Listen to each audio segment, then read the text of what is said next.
Tenaga kerja merupakan usaha fisik atau mental yang dikeluarkan karyawan untuk mengelola produk, sedangkan biaya tenaga kerja adalah harga yang dibebankan untuk penggunaan tenaga kerja manusia tersebut.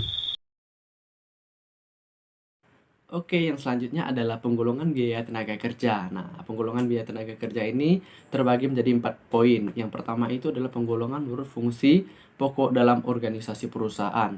Ini terbagi menjadi 3 poin lagi, yaitu biaya tenaga kerja produksi, biaya tenaga kerja pemasaran, dan biaya tenaga kerja administrasi dan umum.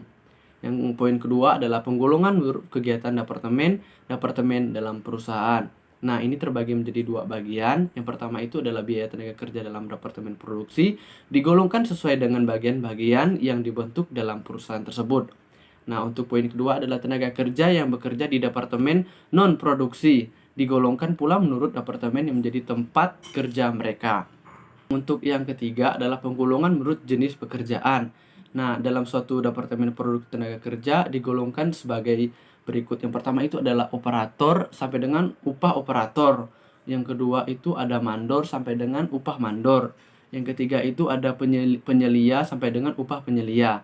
Nah, penggolongan biaya tenaga kerja semacam ini digunakan sebagai dasar penetapan diferensiasi upah standar kerja. Nah, untuk yang terakhir adalah penggolongan menurut hubungan dengan produk. Ini terbagi menjadi 2 poin. Yang pertama adalah tenaga kerja langsung, dan yang kedua adalah tenaga kerja tidak langsung. Oke, yang berikutnya adalah akuntansi biaya tenaga kerja. Nah, biaya tenaga kerja dibagi menjadi 3 golongan. Yang pertama adalah gaji dan upah reguler, yaitu jumlah gaji dan upah bruto dikurangi dengan potongan-potongan seperti pajak penghasilan karyawan dan biaya asuransi hari tua.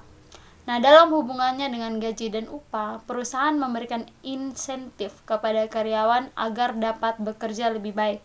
Terdapat beberapa cara dalam pemberian insentif, yaitu insentif satuan dengan jam minimum atau dengan Taylor Differential Pay Rate Plan. Nah, yang berikutnya adalah premi lembur. Nah, upah kerja lembur atau premi lembur adalah upah yang diterima oleh pekerja atas pekerjaannya sesuai dengan jumlah waktu lembur. Jadi ini tidak semerta-merta sama rata dengan karyawan yang tidak lembur. Nah, yang ketiga adalah biaya yang berhubungan dengan tenaga kerja atau labor related cost. Yang pertama adalah setup time. Nah, setup time ini seringkali terjadi jika sebuah pabrik memerlukan waktu dan sejumlah biaya untuk memulai produksi. Biaya yang dikeluarkan untuk memulai produksi seperti biaya pemula, contohnya ya biaya desain, biaya training, dan lain-lain. Yang berikutnya adalah waktu menganggur atau idle time. Nah, dalam mengolah produk seringkali terjadi hambatan-hambatan, kerusakan mesin atau kekurangan pekerjaan. Nah, hal inilah yang menimbulkan waktu menganggur bagi karyawan atau idle time. Nah, biaya yang dikeluarkan selama waktu menganggur ini banyak sekali dan ini sangat dibutuhkan dalam sebuah perusahaan. Jadi di sini saya akan melanjutkan materi berikutnya, yaitu pembebanan biaya gaji dan upah. Ada 4 tahap, yaitu tahap pertama tentang gaji dan upah karyawan pabrik dirinci ke dalam upah karyawan langsung dan karyawan tidak langsung dalam hubungannya dengan produk atas dasar rekapitulasi gaji dan upah tersebut. Jurnalnya adalah sebagai berikut. Barang dalam proses biaya tenaga kerja XX berarti yaitu barang atau harga yang telah ditentukan dari perusahaan tersebut. Biaya overhead pabrik XX sama juga harga barang yang akan ditentukan dari perusahaan tersebut. Biaya administrasi dan umum XX, biaya pemasaran XX, gaji dan upah juga XX.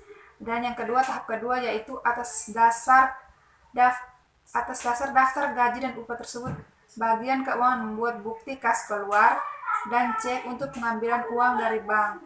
Atas dasar bukti kas keluar tersebut, jurnalnya adalah sebagai berikut. Gaji dan upah XX sama juga ke tahap pertama, yaitu harga barang yang telah ditentukan. Utang PPh karyawan XX, utang gaji dan upah XX. Tahap ketiga yaitu tiap karyawan menandatangani daftar gaji dan upah sebagai bukti yang telah diterimanya gaji dan upah mereka setelah tiap pengambilan gaji dan upahnya. Atas dasar gaji dan upah yang ditandatangani karyawannya adalah jurnalnya adalah sebagai berikut. Utang, gaji, dan upah sama juga Ini XX harga barang yang telah ditentukan, kas XX. Jadi yang tahap keempat yaitu penyetoran pajak penghasilan PPh karyawan ke kas negara. Jurnalnya adalah sebagai berikut: utang PPh karyawan kas XX. Baik, akan saya lanjutkan. Jadi dari kelompok kami telah menyiapkan 2 contoh soal ya, yaitu tentang perusahaan ABC dan PT Maju. Nah, contoh soal yang pertama itu tentang perusahaan ABC, di mana bisa dilihat pada slide, perusahaan ini mempekerjakan 2 orang karyawan, yaitu Amin dan Badu. Nah, di situ menurut kartu hadir yang telah dibuat, Amin ini bekerja selama 40 jam dalam seminggu dengan upah 10.000 per jam, sedangkan Badu ini bekerja selama 40 jam juga dengan upah 7.500 per jam. Nah, hal ini bisa terlihat jelas juga dalam tabel pertama ya, di mana untuk pesanan 103, Amin bekerja selama 15 jam dan Badu selama 20 jam. Untuk pesanan 188, Amin bekerja selama 20 jam dan Badu selama 10 jam. Sedangkan untuk waktu menunggu, Amin ini selama 5 jam dan Badu selama 10 jam. Oleh karena itu, upah kedua karyawan tersebut ketika ditambah itu sebesar 700.000. Nah, hal tersebut juga bisa dilihat dalam tabel 2, di mana dalam tabel kedua itu tentang distribusi biaya tenaga kerja, di mana terdiri dari pertama dibebankan sebagai biaya tenaga kerja langsung dari pesanan 103, Amin sebesar 150 dan Badu juga sebesar 150. Dari pesanan 188, Amin sebesar 200.000 dan Badu sebesar 75.000. Kedua dibebankan sebagai biaya overhead pabrik, di mana Amin itu sebesar 50.000 dan Badu sebesar 75.000. Kedua hal tersebut juga ditambah, maka akan menghasilkan jumlah upah minggu pertama bulan April tahun 2018, di mana Amin sebesar 400.000 dan Badu sebesar 300.000. Lalu ada PPh yang dipotong oleh perusahaan sebesar 15% dari upah minggu pertama, di mana Amin itu sebesar 600.000 dan Badu sebesar 45.000. Dari pengurangan antar jumlah upah minggu pertama dengan PPh yang dipotong, maka akan menghasilkan jumlah upah bersih yang diterima karyawan, di mana Amin itu sebesar 340.000 dan Badu sebesar 255.000. Nah, atas dasar data-data tadi itu, maka dibuat akuntansi biaya gaji dan upah, di mana pada tahap pertama itu didasarkan pada rekapitulasi gaji dan upah, maka dibuat jurnal yang terdiri dari barang dalam proses biaya tenaga kerja yaitu 575.000 dan biaya overhead pabrik sebesar 125.000 pada bagian debitnya ya, yang dijumlahkan sebagai gaji dan upah sebesar 700.000 pada bagian kreditnya. Nah, pada tahap kedua itu didasarkan pada bukti kas keluar, maka dibuat jurnal yang terdiri dari gaji dan upah sebesar 700.000 pada bagian debit dan utang PPh karyawan sebesar 105.000 dan utang gaji dan upah sebesar 595.000 pada bagian kreditnya. Pada tahap ketiga itu didasarkan pada daftar gaji dan upah yang telah ditandatangani karyawan, maka dibuat jurnal yang terdiri dari utang gaji dan upah sebesar 595.000 pada bagian debitnya dan kas sebesar 595.000 pada bagian kreditnya. Dan yang terakhir itu pada tahap keempat didasarkan pada PPh karyawan ke kas negara, maka dibuat jurnal yang terdiri dari utang PPh karyawan sebesar 105.000 pada bagian debitnya dan kas sebesar 105.000 pada bagian kreditnya. Baik, kita masuk ke contoh soal yang kedua, yaitu tentang PT Maju. Nah, bisa dilihat pada slide juga bahwa PT Maju ini mempekerjakan 3 orang karyawan dengan nama Fitriani, Lala, dan Medi.